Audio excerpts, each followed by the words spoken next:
I wanna be a producer with a hit show on Broadway. I wanna be a producer.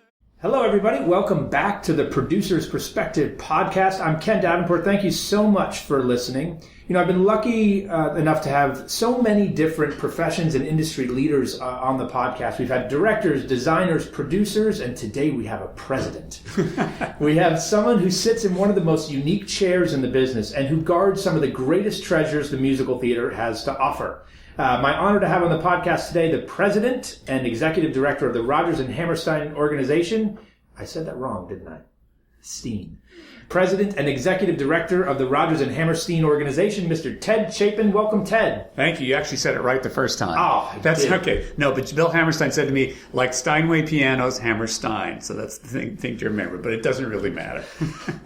Great. As the president of R&H, Ted has spearheaded over 20 award-winning Broadway and London revivals of Rodgers and Hammerstein work, including the most recent and incredible productions of The King and I, South Pacific. He's the past chairman of the board of trustees of the American Theater Wing, has sat on countless boards of some of the most important arts organizations in the land. He guest lectures at all the top schools, was a Tony nominator, and is now a member of the Tony Administration Committee, published author, which we will get to because he wrote a great book. So you can see Ted's capable hands have helped guide our industry in so many different areas over the years. So Ted, how does one get to be president of R&H? Like, how did this all begin? Well, it's such an awesome introduction. I hear that and I think, I'd like to meet that guy. He sounds very impressive. And then I think my MetroCard's got to be full when I go in the subway, so I'm just like everybody else, I feel. Okay, the fact is that I grew up in New York and loved the theater and always wanted to be part of it. I think in retrospect, the lucky thing was I didn't want to be that. I didn't want to be an actor. I didn't want to be a director. I didn't want to be a writer. I wanted to be, as somebody once said, I want to be in the room where it happens. And that's basically how I started, by figuring out that if you're a production assistant, you can be in the room where it happens. You can just take it all in.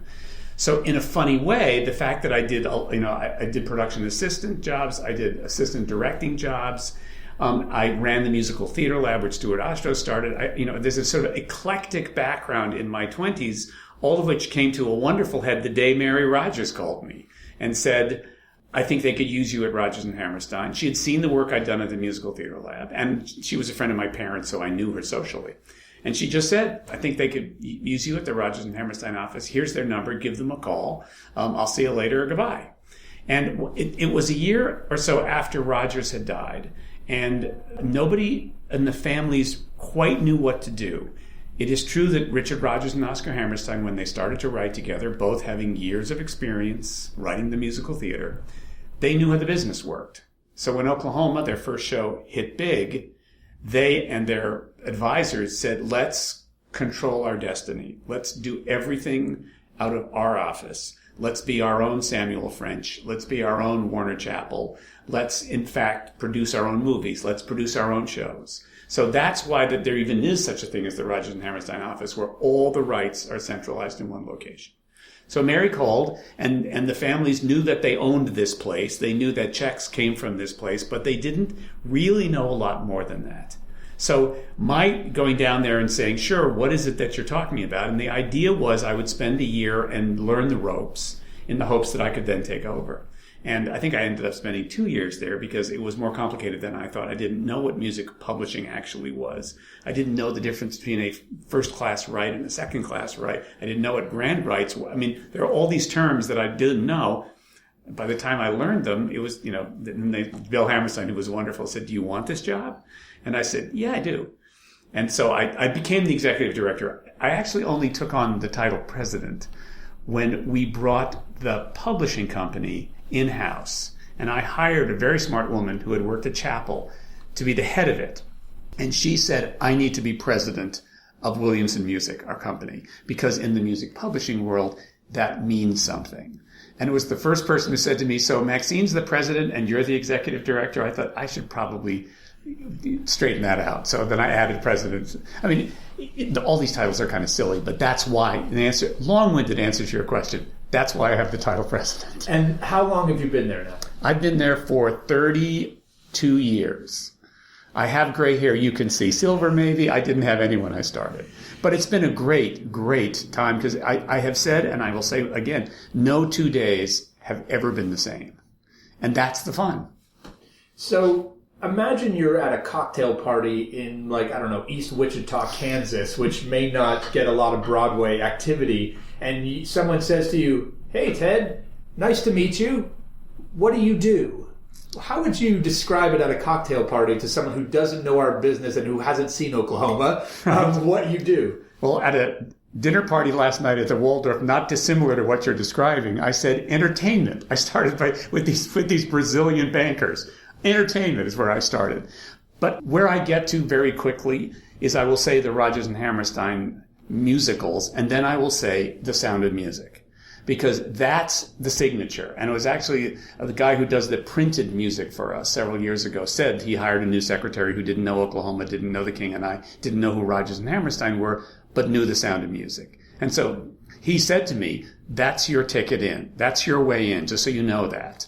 Be realistic about it. So that's always, The Sound of Music. Have you seen The Sound of Music? That's the guys that I work for. And, that's the way in.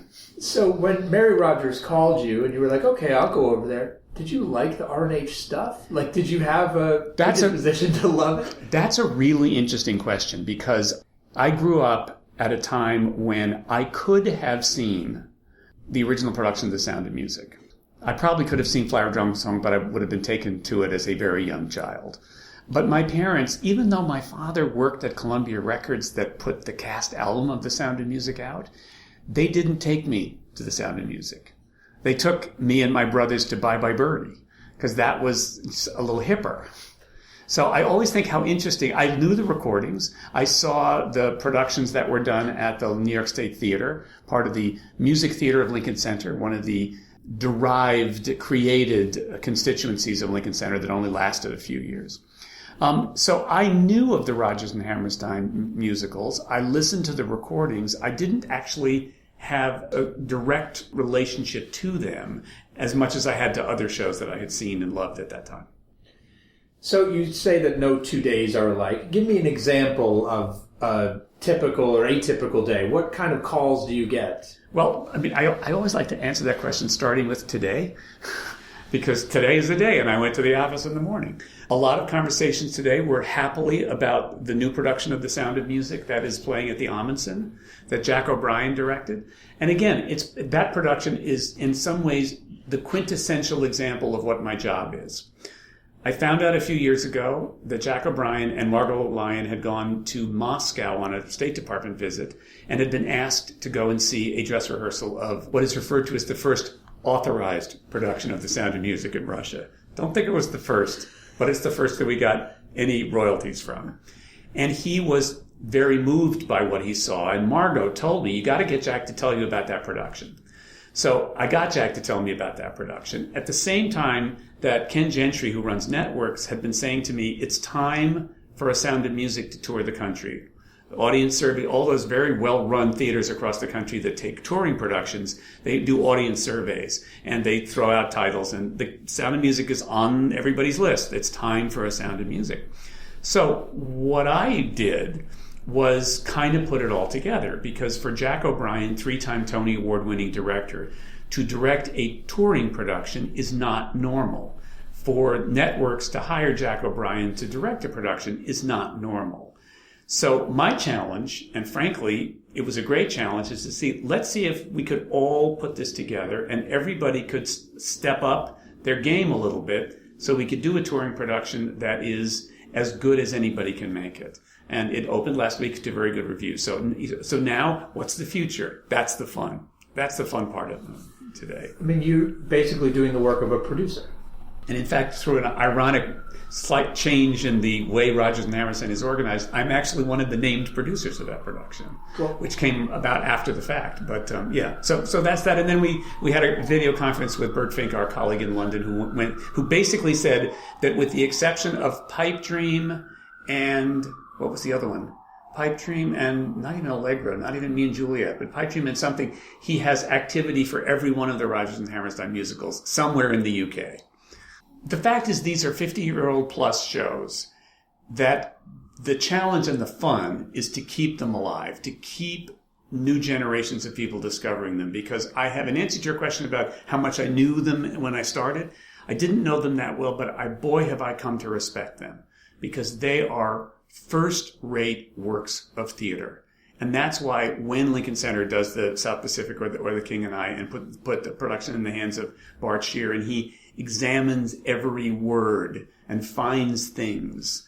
The whole relationship between Lady Tiang and her son Prince Chulalongkorn has always been in that script, but no one's ever focused on it the way Bart did, so you never lose that thread throughout the evening. Jack's done some of the same things in The Sound of Music. Just what's on the page. What's a cliche? Let's push that aside. Let's see what the words actually say and what the music says, and then let's direct the production from there. So the more we can do those, I believe, the more people will have a good experience with them in the theater, and then hopefully leave and think about them and buy a recording or download, and then they'll think, wow, that's a good, I like that stuff. What else did they write? And that's what I've been able to do for 30 years. And it's always changed slightly, but it's always been interesting. Let's talk some numbers. How many productions of Sound of Music are there around the world in a given year? I don't actually know that. We've said for years that we license about 2,500 different productions, and The Sound of Music is our top. It's interesting. The bookends, Oklahoma and Sound of Music, are our most often performed Rodgers and Hammerstein shows. Probably about 600, 700 productions a year, I guess. And what is it that you think gets people coming back and back to re-explore these in small? I mean, these are high schools and community theaters. Why the craving for this? I just think they're very, very well written, and I think what a lot of the younger generation have discovered is how hard the musical theater is. That alchemy of speaking, singing, movement, dancing. As somebody said, in a musical, when you can no longer speak, you sing. When you can no longer sing, you dance. Easy to say, very, very hard to construct a story in which you can validate all of those things and make it interesting and enlightening to an audience. So I think, as there are now programs of how to create musicals and workshops, and, I have said it's not a popular thing to say, but you can get any musical on these days. And I'm not sure that's a good thing. You may never get the second time on, but you can find a workshop, you can find a place to, you can get it done. But in the old days, there was kind of a process, in the sort of Broadway world, there was a process by which people would learn as they went along. The fact that John Kander wrote dance music for Irma la Douce and Gypsy before he wrote his first musical, and it was a flop before the second musical. Those kind of built-in training grounds are very different today. That's a little bit off the path, but I think the fact is, as people are learning how shows should be constructed, there's always Rodgers and Hammerstein to go back to realize, oh my God, that first scene in The King and I on the ship gives you so much information without anybody telling us anything.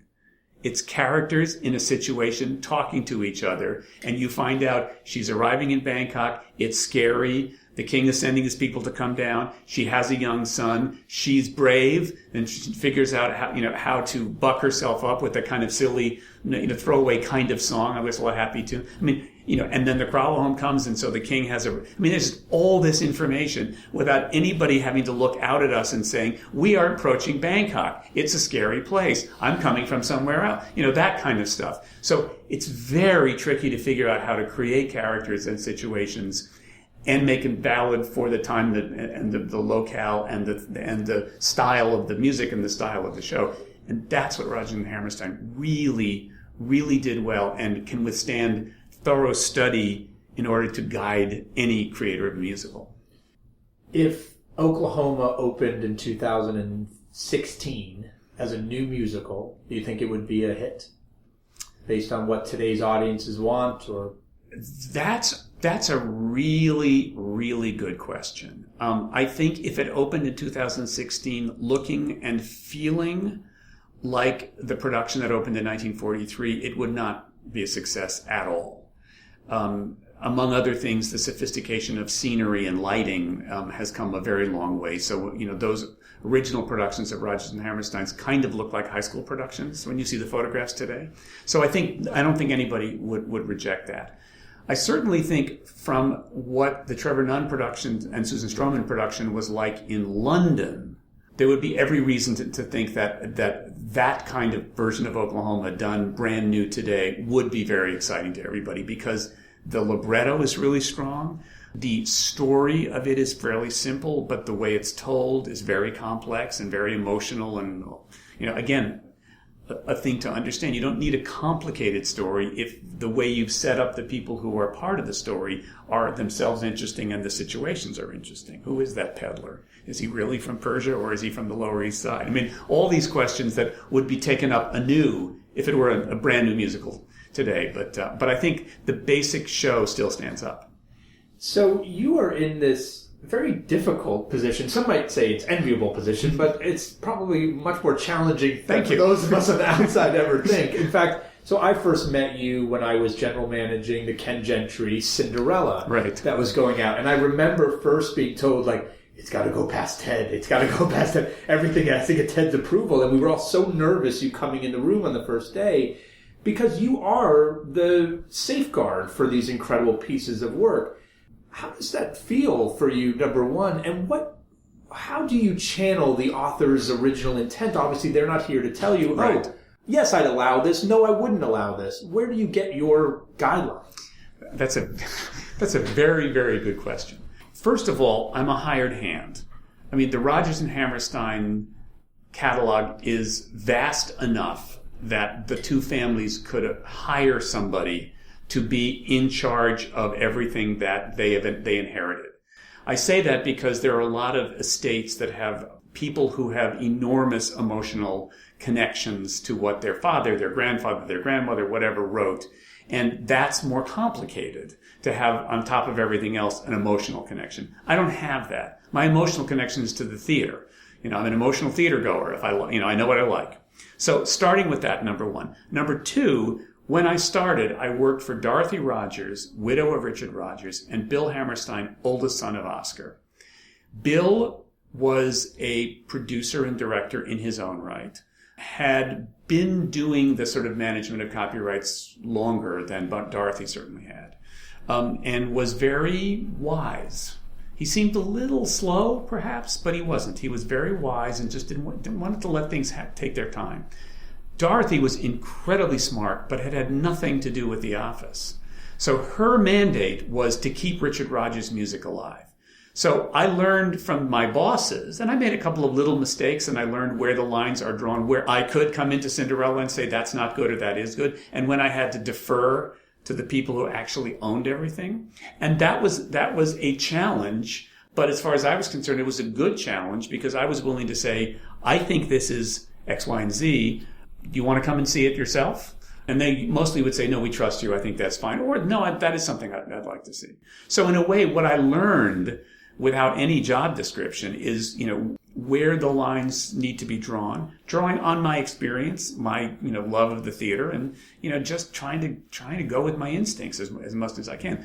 A lot of people who do the sort of estate management, as I said before, either emotional members of the family or they're lawyers, and they have a very different mandate because they're always terrified they're going to do the wrong thing. My feeling was, I'm sure I'm going to do the wrong thing sometimes. That's part of it. I actually said yes to a production of South Pacific, which happened in Los Angeles. And I remember going out with Bill Hammerstein to see it. And as we were driven back to our hotel from the music center in, like a pimp mobile, like a white limo that was 3 blocks long. And I remember sitting in the back of that thinking, gee, if I were Bill, and I was sitting next to the young guy at the office who's encouraged this production, I might not be so thrilled with this guy. But the good thing was Bill was enough of a person. He was a person who had seen enough in the past, and he knew that it was all, an arc. And I was very honest. I said, gee, this didn't go very well, did it? And what are we going to do? And, how are we going to deal with this? I think we're still owed royalties for that production. So it was basically follow your instinct and be honest. in this situation of that Cinderella, it wanted to put a little modern spin on it, which had been proven, effective in the remake for television. So everybody knew it was going to be a little different. There were a couple of things you may recall in the music I wasn't wild about, but it's a dialogue. I don't have the right answer, but it's like, you know what? I've learned enough by osmosis to say that's going too far. But it's my opinion based on what I've learned. It's not I would never want to say you absolutely must do that, because it's a collaboration. The theater's a collaboration, and as you know as well as anybody, every time you have it absolutely lined up, this is exactly what's going to work. Somebody throws you a curveball. It's like, wow, that never occurred to me. Any crazy stories about productions you've had to shut down for just being totally absurd and ridiculous? Well, the infamous production was Anne Bogart's production of South Pacific at NYU. And again, there was an interesting lesson to be learned. I had a visit from John Wolk and Evangeline Morphos, who were both of them involved with NYU. And they came to see me because this was a production of South Pacific that had been properly licensed. And they said to me, "We haven't changed a word." Uh-oh. That's the sign. Exactly. That wrong. Exactly. So I said, the concept of the production was that it was being performed by people who were coming back from the war experience, because Anne was smart enough to realize that while the war is a very important part of South Pacific, the play doesn't actually take place in the war. It's on the periphery. It's people who are involved in it. So her idea was these are people who had been in the war, and as part of rehabilitation coming back into society, they were going to do this play. Okay? And there were some very odd things about it. My recollection is that the girl who played Nellie Forbush was standing at the piano as the audience walked in, going, "I'm in love, I'm in love, I'm in love, I'm in love, I'm in love." Some scenes were performed by four different couples, and in some instances, and the lines would bounce around. Yeah.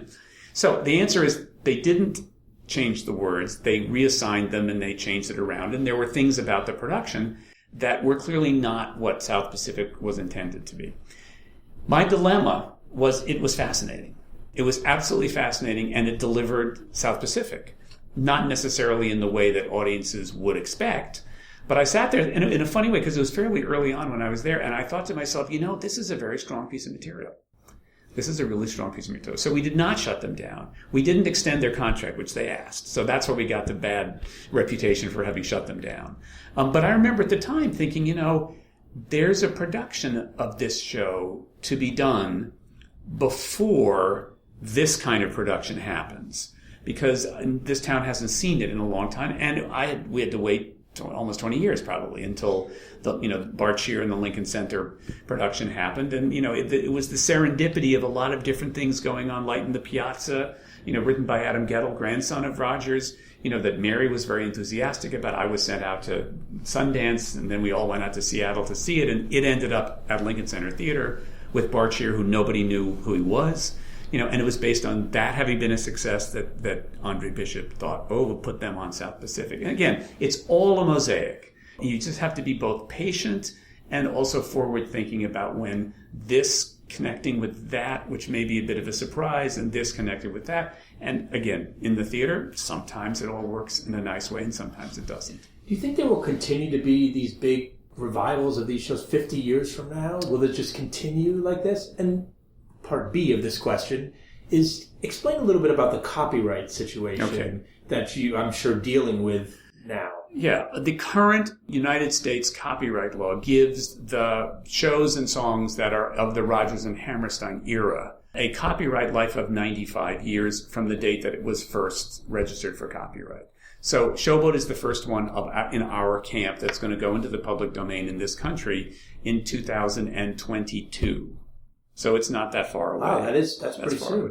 Then 15 years later, starts Oklahoma, and then nobody knows what's going to happen. I put before you what happened with Gilbert and Sullivan. They were rigidly controlled when they had copyright protection. You could only do them the way the doily cart wanted them done. Then when they fell out of copyright, they kind of fell out of fashion. Perhaps if Gilbert and Sullivan had allowed other people to do them then in different ways, they wouldn't have fallen off the cliff. Yes, there are occasional brilliant productions that are plopped and rethought. But in terms of Rodgers and Hammerstein, I doubt that I will be around when the major R&H shows start to go in the public domain. And what will happen, I don't know. They are big shows for the economics of the commercial Broadway and touring world these days. We try to be as cooperative as we possibly can be to cut the cast size down, to cut the orchestra size down, so that they can be as economically feasible as possible, but still have enough of what makes the shows work. The other irony that's happening now is the opera companies are discovering them. And of course, they have, 70-piece orchestras usually on staff. And for them doing a Rodgers and Hammerstein musical, they get to send half the orchestra home. I'm not sure that's the right kind of movement, but that's one place where the lyrical drama, musical drama has a life that has for many years been seen not in a commercial way, but in a kind of not-for-profit world that may end up being where some of these shows will end up having more of a life. But I like seeing them in theaters. They were designed for theaters. I mean, they were designed for the same theaters that you're doing shows in here now. The orchestra pits have been buried. They used to be visible. And when there were not amplification was not in the theater, so you had to design the orchestrations acoustically so that the orchestra would be balanced by being, and there's wonderful old pictures of, Richard Rodgers conducting Oklahoma, and you can see the orchestra. Now there are very expensive seats there, but in those days that it was important to balance it all. R&H wrote, how many musicals did they write together? 9 musicals for Broadway, 1 movie, and 1 television show. Over the course of how many 17 years? 17 years. 9 musicals, about 2 a year. Well, 1 every other year. 43, basically 43, Oklahoma in 43, Carousel in 45, Allegro in 47, South Pacific in 49, King and I in 51, Me and Juliet in 53, Pipe Dream in 55, then Cinderella in 57, Flower Drum Song 58, Sound of Music 59, and Hammerstein died in 1960. So, it's interesting. I once asked James Hammerstein how his father dealt with a setting of lyrics by Rodgers if he didn't like it. Because I figured for that many shows in that time period, there wasn't a lot of time for arguments and getting mad at each other. And his answer was that there was a verse to Love Look Away in Flower Drum Song, and when Oscar Hammerstein heard the way Rodgers said it, Oscar Hammerstein cut it. And I thought, that's a really telling thing. Now, I then went to look at it, because it actually is in the published sheet music, and I don't think either the lyrics or the music are very good. So I think and my theory is that when Rodgers wasn't inspired by a lyric from Hammerstein, he just sort of started chick, and wrote some melody in a 2/4 tune of not much consequence. Because when he was inspired, he had no problem coming up with melodies that were a lot of times very surprising and harmonically surprising. But the verse of Love Look Away is not their best work. But these guys are the most prolific writers the theater has ever had. Do you think it's possible to write that much today? Like, we don't see the big hit makers on Broadway now are not writing a musical every other year. Lin-Manuel, of course, right. Now with Hamilton, of course, his second from In the Heights. Right. But how many years was it? It's like probably 5 Correct, years? yeah, at least, I think. So, why is that? Well, I think there are a lot of distractions in this day and age. Everybody talks about the computers and the phones and all that stuff.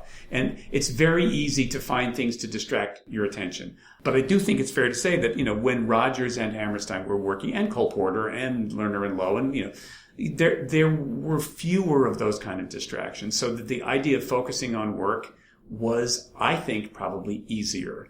They talked a lot about their shows. Hammerstein went to his house in Doylestown on his standing desk, went into his study at 9 o'clock in the morning, came out for lunch, afternoon played tennis. And, there was a kind of discipline that they had that I think it's possible today, but it's very, very hard. In a funny way, Hammerstein wrote Allegro about that, about how when you become successful, there are all these things that grab at you, to be on committees, to be on boards that take you away from the thing that got you to that position to begin with. As Sondheim said years later, a fairly esoteric idea to write about, something which he, Sondheim, did not understand in 1947 when he was the gopher. But when we talked about it a few years ago, he now did understand it. So I do think that's the case. They also, they had worked for many, many years beforehand. So by the time they started to write together, I think it was very clear that they saw the same kind of theater. There's a consistency to the Rodgers and Hammerstein shows, even though they take place in Siam, in the Oklahoma Territory, in Austria, in different locales, and with different people and different personalities. But I think there are some basic storytelling, theatrical storytelling things that both guys understood instinctively, so that when they wrote, when they got to The Sound of Music, they knew that the Mother Abbess, there needed to be the older, wiser person who, at the point in the story where the lead needs to get a little push, that was the Mother Abbess, who had antecedents in Aunt Eller in Oklahoma and Nettie Fowler in Carousel and in Bloody Mary in South Pacific. And interestingly, both Lady Tiang and the Kralahome in The King and I, a variation on the theme, but something wonderful. I mean, that's the same kind of, you don't know that you need this, but I need to tell you this. And now's the time, and you need to go to him. And I mean, there's one of my favorite scenes in The King and I is after she sings something wonderful, and Mrs. Anna listens and realizes, okay, I do need to go, swallow my pride and go back and talk to him. And when she goes, the Kralahome comes from out of the shadows and said, did it work? And originally, I found out by looking in the files, that song was to be sung by the Kralahome, not by Lady Tiang. Again, part of my fun is I get access to the files and to see the other thing. And any young writer listening to this, understand that every Rodgers and Hammerstein show was as much rewritten as it was written. Because the first outlines of shows that Hammerstein would put together with song titles, there's hardly a song title that ended up as the title of the song that ended up in the show. Aunt Eller's song, She Likes You Quite a Lot. Not only did that song never show up, but Aunt Eller didn't have a song. Face Life. Face Life was Climb Every Mountain, the first idea of, and again, in Hammerstein's titles, the essence of what the song needs to be is there. But, he was not afraid of writing something down that wasn't good enough. And then he had to go back and think, okay, how does the Mother Abbess say to Maria, you have to face your life. You have to face the life that you were born to live.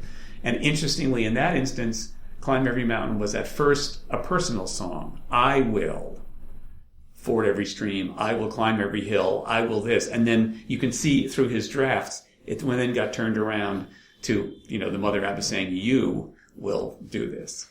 You're right. You don't think of these shows having gone through the same developmental process that we go through every day, but of course they did. And don't ever think that, rewriting and throwing stuff that you love out is a bad thing. It's the collaboration of the musical theater, and that never changes. Also, get enough of an audience so you can listen to them, because individually they are worthless, but as a unit, they tell you everything you need to know. The other big tip that I've never realized until you just started to say it is how much specific location had to do with their musical. Oklahoma, Siam, Austria. And where Rodgers' genius is in evidence is he always managed to give you enough of a signature. Oklahoma starts in what sounds like a square dance, little kind of turkey in the straw. South Pacific has those Bali High, that there's something about that melody and those harmonies that makes you think you're somewhere slightly exotic, a slightly different exotic thing in The King and I. Lonely Goatherd in Sound of Music, but he was never slavish to it. I always like to point out that the penultimate emotional and dramatic moment in The King and I is a polka. Shall we dance? What, I ask you, does a polka have to do with either the King of Siam or a Welsh school teacher? But they knew how to do it, and the audience never says, why a polka? You are so at the moment, it just was the right thing at the right time. And that they learn from experience. And you learn the more you do. Yeah, give the audience what they want at that moment. So, you're obviously this incredible safeguard of these musical theater treasures. I could think of no better person to also be a safeguard of the big prize of the musical theater. You've been a Tony nominator before, but I want to talk about your position as part of the Tony Administration Committee, which is this very mysterious committee that I'm actually composing a letter to right now for Spring Awakening. Can you tell us a little bit about White smoke or black smoke? Yes, white smoke or black smoke, eligible or non-eligible. Revival or new musical. Can you tell us a little bit about what this committee does? First of all, just brief background. Bill Hammerstein was on the board of the American Theater Wing, and in the mid-1980s, the League and the Wing had a rapprochement about how the Tonys should be operated, because the Wing owns the Tony Awards, but they're given for shows that are produced by the League members. So at the rapprochement, the Wing needed 10 people on one side of the administration table, and they didn't have the warm bodies, frankly. So at that point, Isabel Stevenson said to Bill Hammerstein, "What about the new kid at your office?" So the new kid at your office, I was asked, do I want to be on the administration committee? So I was on the administration committee. And it was a very eye-opening experience, because it was very much, okay, come into the operating room now. Whether you know what's going on, you're going to see it, and you're going to see it in all its glory, or gory, as the case may be. But that having been said, it is and should be a perfectly honorable partnership between these two organizations. It's good for the League to have somebody who's a little bit removed from it. I mean, part of the challenge of the Wing has been to get people who do sit on the Wing side of the table, who are not conflicted, who know the theater, who care about the theater, and are ready to have enough of an overview that if somebody on the producer's side kind of wants to push something in a direction that may be a little more personally generated than big picture generated, just to have a checks and balances in there. So that being said, I've been on the committee for many, many years. We are the committee that decides or approves of where the categories are. And there are always interesting places where there are discussions. I put before you projections as one. Projections is something that is becoming more and more important in the world of, is it scenery? Is it lighting? Is it, these are the kind of things. So we have these discussions. That committee can and has made the determination that these projections in this given production are part of scenery. So we have the ability to say those are joined together, or it's lighting, or it's not eligible at all. We do seek guidance from producers, which I think is right, but there are times when everybody, for a variety of reasons, the producer doesn't want to make that determination. He has relationships with these people, and the designers may not all agree on how it is. So that there being an administration committee who's supposed to look at the overall and say, no, in this instance, this we feel makes sense. It's difficult to do it correctly all the time, but there's a valiant effort that's made to do that. So yeah, that's the administration committee, and then I actually chaired that committee until I became the chairman of the Wing, and then I stayed that, and then now it's become sort of the chairman of the Wing, chairs that committee, and it's a large room, and it takes some wrangling. That's a room I'm not sure I want to be in. I think we want you in there. Oh, great. So, look, you are obviously such an expert, and you've given a master class in some of the classics of musical theater right now. You see everything, of course. What do you think about the current state of musical theater writing on Broadway today? I think there's a lot of really good stuff going on. I think I look at isolated examples like Next to Normal, like If Then, shows that are not what you would expect. If anybody thinks that Broadway musicals are a cliche, these are not cliches. They are shows that have the, if I may, old-fashioned kind of passion for telling a story in a way, and when they are successful in the Broadway community, that's really, really important. At the same time, the institutional, the Disneys, those kinds of organizations that are relatively new to Broadway, creating a kind of entertainment that is certainly as theatrically good as other things, that's important as long as it's put in the proper perspective and doesn't overshadow the other original stuff. They both can exist side by side, and I think they tend to exist that way. And the more both can be encouraged, the happier I am. Good revivals can fit in between there, thank you very much. But I think for the most part, there's some really good stuff going on. I felt last season was remarkably good on a lot of different levels. And I even found myself saying, I hope everybody really is aware of that. I mean, the level of production is good. The level of, it's, the bar at which that is set for Broadway should be high. And I think for the most part is high. And I think last season was a pretty good example of some very good stuff.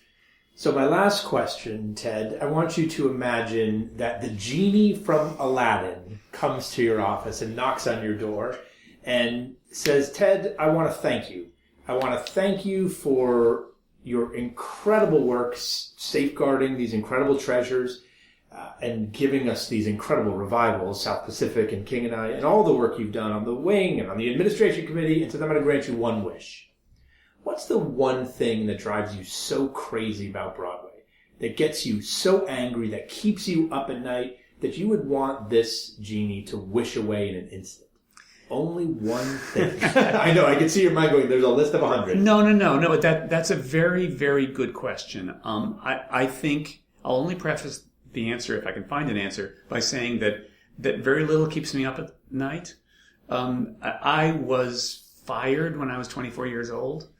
Right around the time that I had a show that I produced that closed out of town on the way I was going to be the youngest producer on Broadway many, many moons ago.